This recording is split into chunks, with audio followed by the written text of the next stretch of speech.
नमस्कार दोस्तों, अतुल्य भारत ज्योग्राफी के इस डिजिटल चैनल पर मैं हंसराज चौधरी एक बार फिर से आपका स्वागत करता हूं।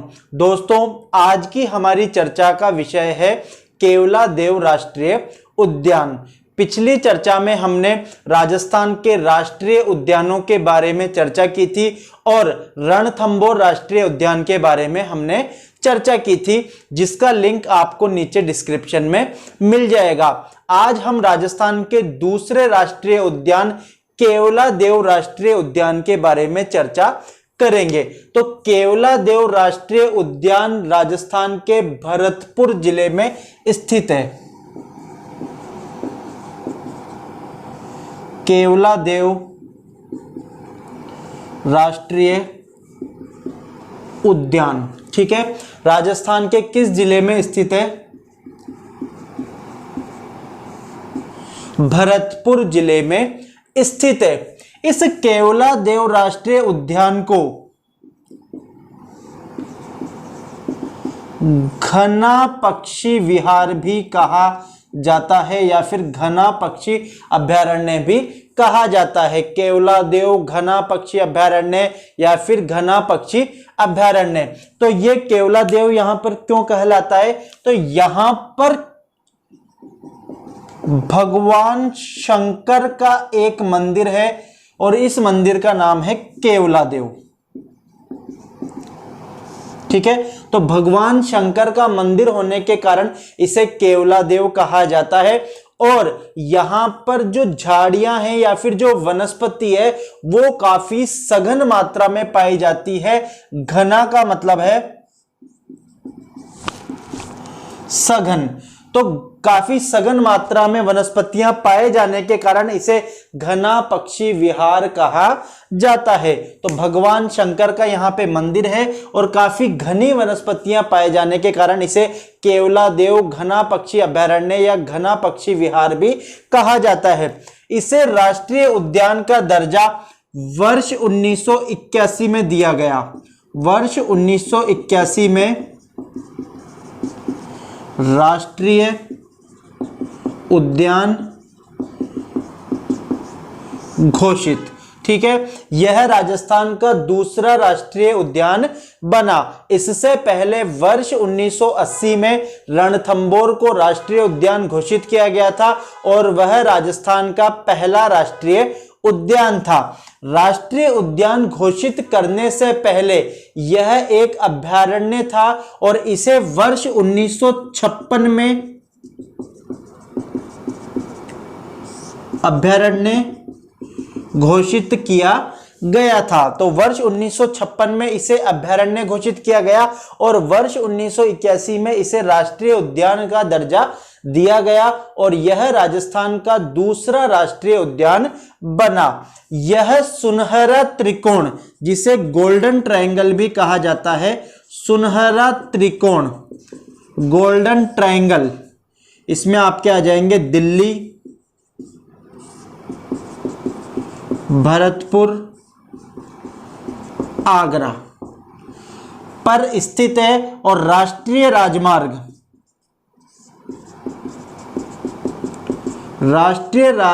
संख्या 11 पर स्थित है। यह प्रश्न भी परीक्षा में पूछा जाता है कि जो केवलादेव राष्ट्रीय उद्यान है वह किस राष्ट्रीय राजमार्ग पर स्थित है। तो केवलादेव राष्ट्रीय उद्यान राष्ट्रीय राजमार्ग संख्या 11 पर स्थित है।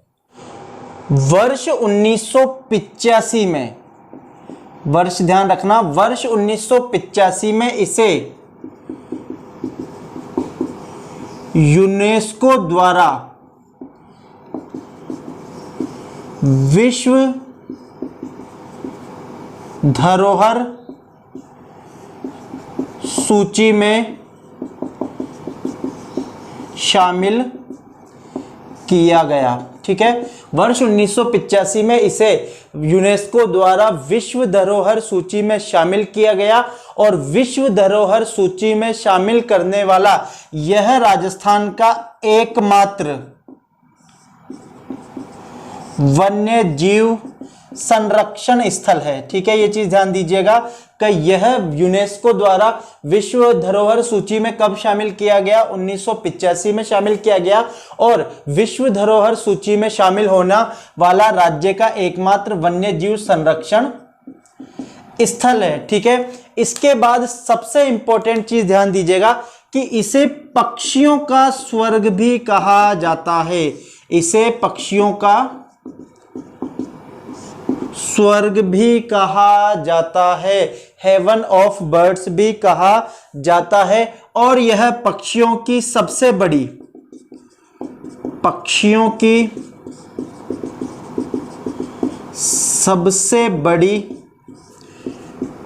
प्रजनन स्थली है। पक्षियों की सबसे बड़ी प्रजनन स्थली है। यहां पर विभिन्न मौसम में ऋतु के अनुसार कई प्रकार के विदेशी पक्षी भी यहां पर प्रवास करते हैं, और यहां पर लगभग 400 प्रकार के पक्षी, लगभग 400 प्रकार के पक्षी पाए जाते हैं। ठीक है, काफी बड़ी मात्रा में यहां पे पक्षियों की प्रजातियां पाई जाती है। यहां पर जो सबसे प्रमुख या जब सबसे फेमस है वो यहां पर है कॉमन क्रेन व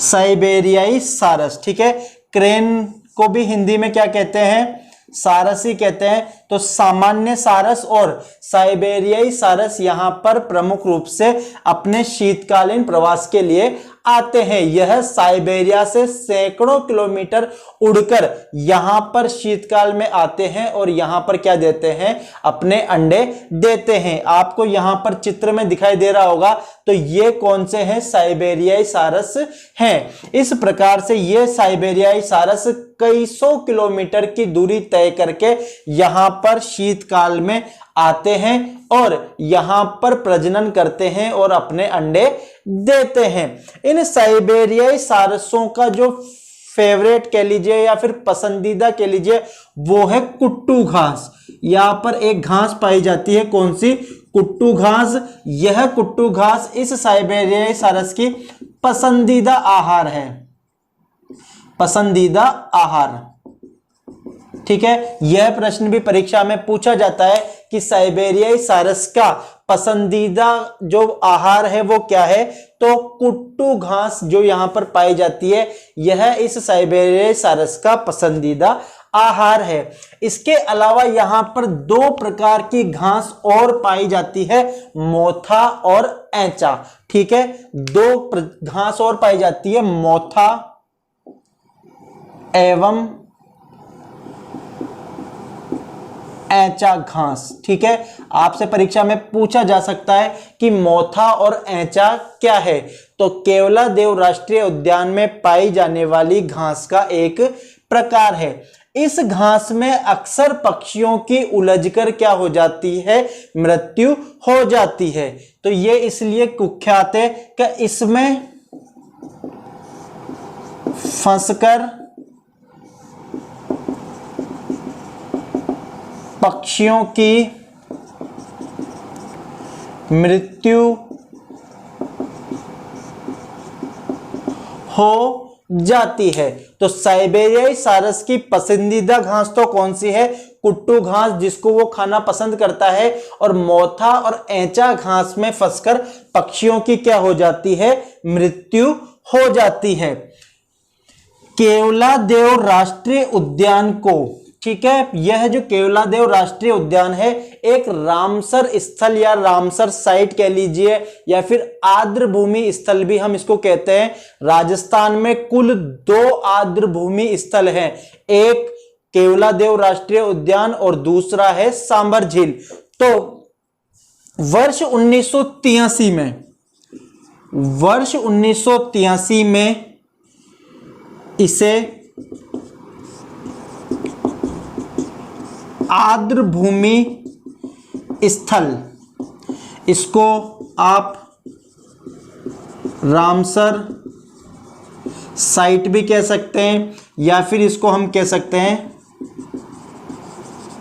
वेटलैंड, ठीक है, इसे वेटलैंड भी कहा जाता है।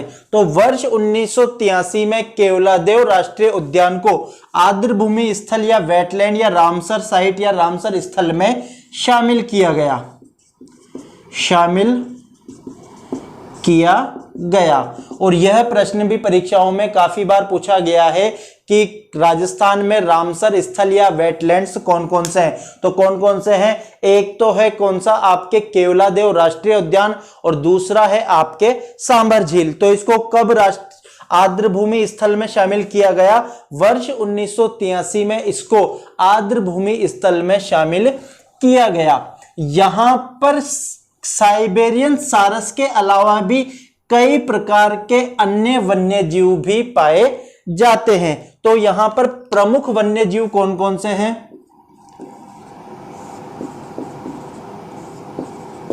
प्रमुख वन्य जीव, यदि हम प्रमुख वन्य जीवों की बात करें तो यहां पर चीतल, ठीक है, आपको इधर चित्र में दिख जाएगा चीतल किस प्रकार का जीव होता है। तो यहां पर आपको दिखते हैं चीतल, सांभर,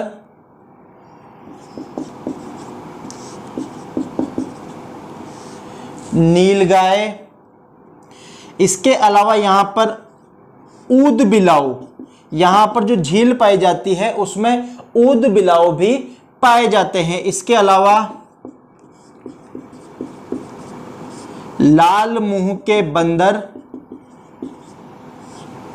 इत्यादि यहां पर जानवर पाए जाते हैं। लेकिन केवलादेव राष्ट्रीय उद्यान का जो प्रमुख आकर्षण है वो है अजगर, ठीक है, आपको यहां चित्र में दिखाई दे रहा है अजगर। यहां पर एक स्थल है पाइथन पॉइंट, ठीक है, यह भी परीक्षा में पूछा गया है कि पाइथन पॉइंट किस राष्ट्रीय उद्यान का प्रमुख स्थल है। तो पाइथन पॉइंट नामक एक स्थल है, यहां पर अजगर जो है वो अक्सर धूप सेंकते हुए दिखाई देते हैं, या फिर अजगर देखने के लिए पाइथन पॉइंट पर जाना पड़ता है। यहां पर बड़ी मात्रा में या बड़ी संख्या में क्या पाए जाते हैं, अजगर पाए जाते हैं। तो अजगर यहां का प्रमुख आकर्षण है, कहां का, केवलादेव राष्ट्रीय उद्यान का, और यहां पर ये पाइथन पॉइंट पर धूप सेंकते हुए पाए जाते हैं। इसके अलावा यहां की जो प्रमुख विशेषता है वो क्या है कि यह केवलादेव राष्ट्रीय उद्यान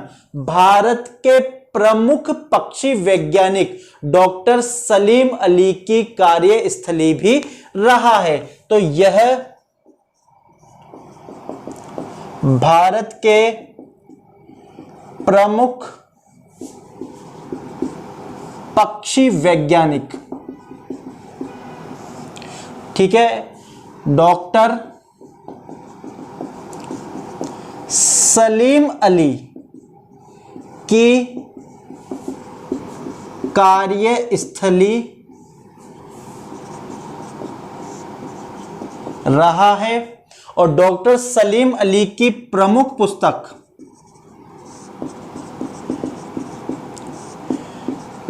स्पीशीज, ठीक है, डॉक्टर सलीम अली की प्रमुख पुस्तक कौन सी है, स्पीशीज। तो यह केवलादेव राष्ट्रीय उद्यान डॉक्टर सलीम अली की कार्यस्थली भी रहा है। यहां पर जल की आपूर्ति अजान बांध के द्वारा की जाती है। इस राष्ट्रीय उद्यान को जल की आपूर्ति अजान बांध के द्वारा, ठीक है, यह चीज ध्यान दीजिएगा, अजान बांध द्वारा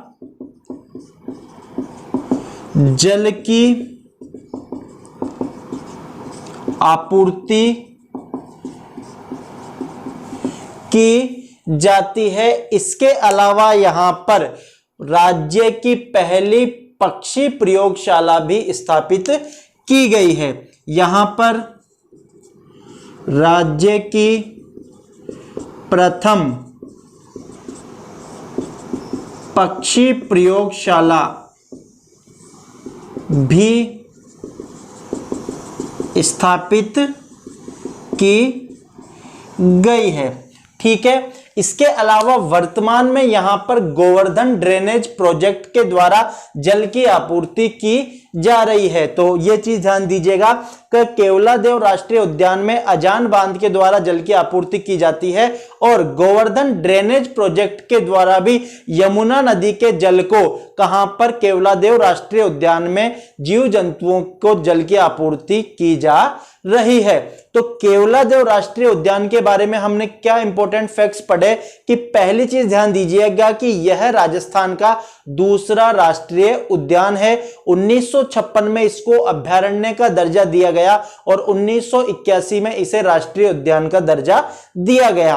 वर्ष 1983 में इसको आर्द्रभूमि स्थल या वेटलैंड या रामसर साइट का दर्जा दिया गया और वर्ष 1985 में यूनेस्को के द्वारा इसे विश्व धरोहर सूची में शामिल किया गया। विश्व धरोहर सूची में शामिल होने वाला यह राज्य का एकमात्र क्या है, वन्य जीव संरक्षण स्थल है। इसके अलावा यहां पर केवलादेव के भगवान शंकर का एक मंदिर है, इस कारण इसको केवलादेव कहा जाता है और काफी घनी वनस्पतियां पाए जाने के कारण इसको घना कहा जाता है। तो इसे घना पक्षी विहार भी कहा जाता है।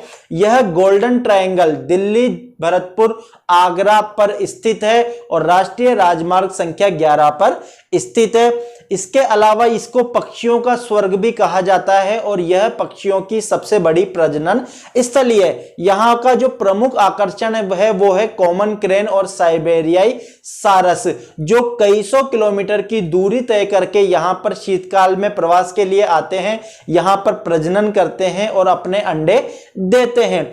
जो साइबेरियाई सारस है उसका पसंदीदा आहार है कुट्टू घास।